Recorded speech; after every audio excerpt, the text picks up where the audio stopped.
കായിക പ്രേമികൾക്ക് ആവേശം തീർത്ത ലോക ജേതാക്കളായ ഇന്ത്യൻ വനിതാ ക്രിക്കറ്റ് ടീം തലസ്ഥാനത്തെത്തി. താരങ്ങളെ ഹർഷാരവത്തോടെ മലയാളികൾ സ്വീകരിച്ചു.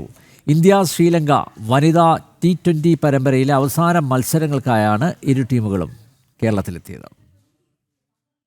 ആഹ്ലാദത്തോടെയും ഹർഷാരവത്തോടെയുമാണ് തലസ്ഥാനത്തെത്തിയ ഇന്ത്യൻ വനിതാ ക്രിക്കറ്റ് ടീമിനെ കായിക പ്രേമികൾ സ്വീകരിച്ചത്. വൈകിട്ട് 5:40 പ്രത്യേക വിമാനത്തിലാണ് താരങ്ങൾ എത്തിയത്.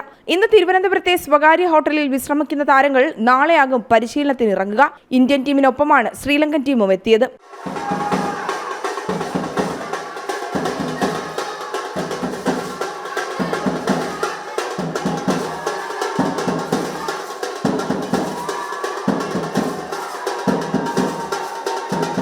മത്സരം നടക്കുന്ന കാര്യവട്ടം ഗ്രീൻഫീൽഡ് സ്റ്റേഡിയത്തിൽ നാളെ ഉച്ചയ്ക്ക് 2 മണി മുതൽ 5 മണി വരെ ശ്രീലങ്കൻ ടീമും വൈകിട്ട് 6 മണി മുതൽ 9 മണി വരെ ഇന്ത്യൻ ടീമും പരിശീലനത്തിനിറങ്ങും. ഡിസംബർ 26, 28, 30 എന്നീ തീയതികളിലാണ് മത്സരം നടക്കുക. ഹർമൻപ്രീത് കൗർ നയിക്കുന്ന ഇന്ത്യൻ ടീമിൽ സ്മൃതി മന്ദാനയാണ് വൈസ് ക്യാപ്റ്റൻ. ലോകകപ്പ് സെമി ഫൈനലിൽ ഇന്ത്യയുടെ സൂപ്പർ നായിക ജമീമ റോഡിഗ്രസ്, ഫൈനലിലെ ഷഫാരി വർമ്മ എന്നിവരും കേരളത്തിന്റെ ക്രീസിൽ ബാറ്റ് വീശും. വെടിക്കെട്ട് ബാറ്ററും വിക്കറ്റ് കീപ്പറുമായ റിച്ച ഘോഷ് കൂടി ക്രീസിലെത്തുന്നതോടെ കാര്യവട്ടത്ത് മികച്ചൊരു ക്രിക്കറ്റ് വിരുന്നു തന്നെയാണ് കായിക സ്നേഹികൾ പ്രതീക്ഷിക്കുന്നത്. വിശാഖപട്ടണത്ത് നടന്ന ആദ്യ 2 മത്സരത്തിൽ ജയിച്ച ഇന്ത്യ പരമ്പരയിൽ മുന്നിലാണ്.